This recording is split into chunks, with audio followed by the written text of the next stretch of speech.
Selamat pagi dan salam sejahtera pemirsa yang diberkati oleh Tuhan.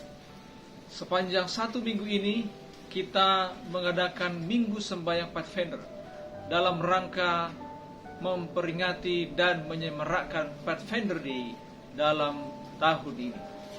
Bapak Ibu Saudara, pernahkah saudara mendengar nama seorang pelayar terkenal di dunia, yaitu yang bernama Christopher Columbus?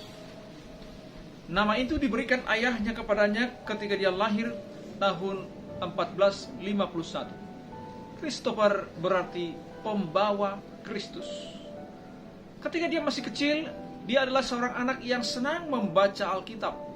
Salah satu ayat Alkitab yang dia baca adalah Yesaya pasal 40 ayat 22 yang berbunyi, Dia atau Allah yang bertahta di atas bulatan bumi.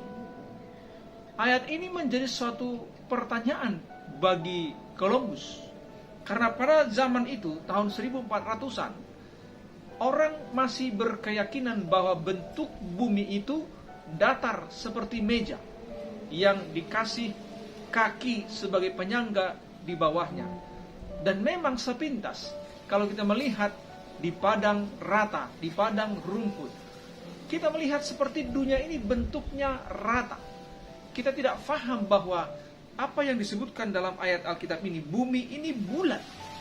Kalau bulat, bagaimana orang bisa berdiri di atas tempat yang bulat? Saudara yang dikasihi oleh Tuhan, Columbus ingin melihat apakah isi Alkitab itu benar, sehingga dia berusaha untuk mencari peluang mengadakan penelitian. Dia bertemu dengan Ratu Isabella dari Spanyol dan meminta bantuan agar beliau difasilitasi dan terkabul. Dia diberikan kapal 3 unit untuk mengadakan ekspedisi mengelilingi dunia, dan dia mencari timur dari barat agar dia bisa melihat bagaimana bentuk dunia ini sebenarnya. Kemudian setelah menghabiskan waktu 12 tahun, dari tahun 1492 sampai tahun 1504, dia melakukan pelayaran, dan akhirnya saudara dapat dibuktikan bahwa memang dunia ini bulat. Bayangkan selama ribuan tahun orang menduga dunia ini datar, padahal ribuan tahun sebelumnya Alkitab sudah mencatat bahwa dunia ini bentuknya bulat seperti bola. Betapa banyak orang ketertinggalan informasi karena menganggap buku Alkitab ini adalah buku tua yang tidak begitu bermanfaat. Tetapi sebenarnya sangat-sangat akurat datanya, karena Tuhan sendiri yang berfirman. Inilah gunanya kita perlu belajar dari Alkitab dan merenungkan firman Tuhan itu, agar kita bisa mendapatkan pengalaman-pengalaman rohani yang menuntun kita kepada sumber kebenaran, yang adalah Allah sendiri. Bapak Ibu Saudara, Alkitab mengatakan dan membuktikan bahwa banyak tokoh-tokoh Alkitab yang sangat terkenal namanya dan besar. Justru mereka adalah orang-orang yang rajin menghampiri Tuhan dalam doa di pagi hari dan rajin mempelajari sabda Tuhan. Abraham dicatat dalam Kejadian 19 ayat 27 adalah seorang yang suka pergi pagi-pagi menghadap Tuhan. Demikian juga Yakub ketika bangun pagi-pagi dalam Kejadian 28 ayat 18. Dia mengambil batu, lalu kemudian mendirikan mezbah untuk mempersembahkan persembahan bagi Tuhan dalam doa.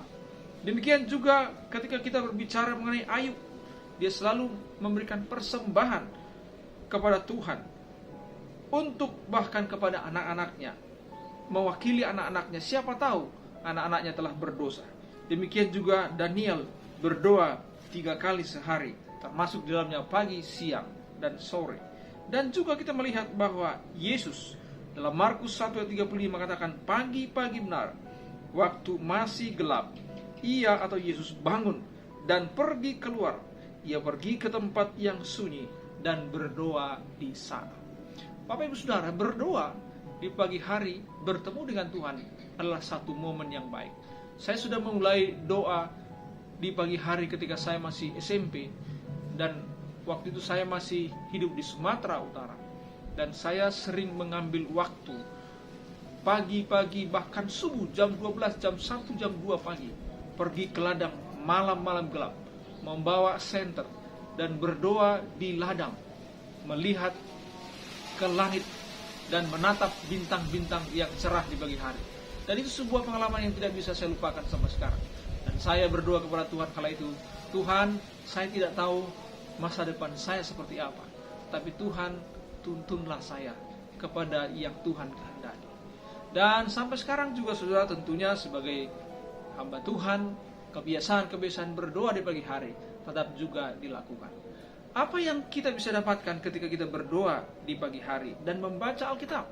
Yang pertama, seperti yang tertulis di dalam Alkitab, bahwa dalam 2 Timotius 3:14 ayat 16 berbunyi, 2 Timotius 3 ayat 16, segala tulisan yang dihafalkan Allah memang bermanfaat untuk mengajar, menyatakan kesalahan, memperbaiki kelakuan, dan untuk mendidik orang dalam kebenaran. Dengan demikian tiap-tiap manusia kepunyaan Allah diperlengkapi untuk setiap perbuatan baik. Jadi dengan membaca Alkitab, merenungkannya siang dan malam, maka kita akan diperlengkapi melakukan perbuatan baik, menegur kesalahan kita, menuntun kita kepada kebenaran, dan banyak manfaat lain. Dan kita dapat melihat saudara, orang-orang yang rajin membaca Alkitab, maka jiwanya mendapatkan ketenangan. Ada sukacita juga yang selalu meluap dalam dirinya. Persoalan-persoalan dalam hidup itu ada, tetapi kemampuannya mengendalikan diri akan semakin baik. Kebijaksanaan juga akan ditambahkan ketika orang rajin membaca firman Tuhan, sehingga ketika menghadapi persoalan-persoalan, dia mampu menyikapinya dengan baik. Oleh karena ketika kita membaca pesan-pesan dari Tuhan, kebijaksanaan itu ditambahkan di dalam kehidupan kita. Bapak Ibu Saudara, dan khususnya rekan-rekan Pathfinder, kapan terakhir kali saudara membaca Alkitab di pagi hari? Kapan terakhir kali saudara berdoa di hadapan Tuhan pagi-pagi secara pribadi? Saya mengajak kita semua, bacalah firman Tuhan itu. Jadikan itu sebagai menu spesial pertama dalam setiap harian. Maka saudara akan bertumbuh dalam kebenaran. Saudara akan mengenal Tuhan lebih dalam. Saudara akan dituntun kepada hikmat yang sangat penting dan sangat perlu untuk kehidupanmu sepanjang hari, bahkan menuju masa depan. Kiranya Tuhan menolong saudara selalu untuk membuka hati dan membagi waktu belajar firman Tuhan. Mari kita berdoa. Bapa di sorga, kami telah belajar bahwa sangat besar manfaat dari belajar firman Tuhan, bahkan merenungkan firman-Mu siang dan malam. Terutama sangat penting ketika kami datang di pagi hari kepadamu, belajar firman Tuhan. Biarlah Tuhan menolong kami supaya tetap menjadikan belajar Alkitab sebagai sebuah kebiasaan. Ampuni kami Tuhan bila mana hari ini sebagian kami belum sungguh-sungguh bisa membagi waktu untuk belajar firman Tuhan di pagi hari dan membaca Alkitab. Tapi setelah kami belajar hari ini, biarlah kami semakin bersemangat untuk mempelajari isi hati Tuhan, surat cinta Tuhan dalam Alkitab, sehingga kami boleh bertumbuh dalam kebenaran, diperlengkapi, dan juga ditambahkan kebijaksanaan. Terpujilah nama Tuhan. Terima kasih untuk berkat-Mu. Biarlah sepanjang hari ini kami boleh menjalankan aktivitas kami dalam hikmat yang Tuhan sudah berikan bagi kami setiap pribadi. Di dalam nama Yesus kami berdoa dan mengucap syukur. Amin.